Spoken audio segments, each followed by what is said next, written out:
Hello everybody and welcome back. So today I'm about to show you how to use Google AI Studio for voiceovers. So basically what you are going to be doing over here is you simply need to head over to Google AI Studio, go to Playground, and you can see over here we have this speaker settings. We need to simply enter in here the details, and you can add your dialogues and speakers over here as well. You can see we have multi speaker audio and we have single speaker audio in here. We simply need to paste over here text, like for example, hello, how are you doing?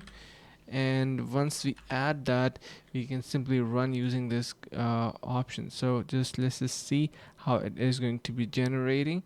Just wait for a couple of seconds. Hello, how are you doing?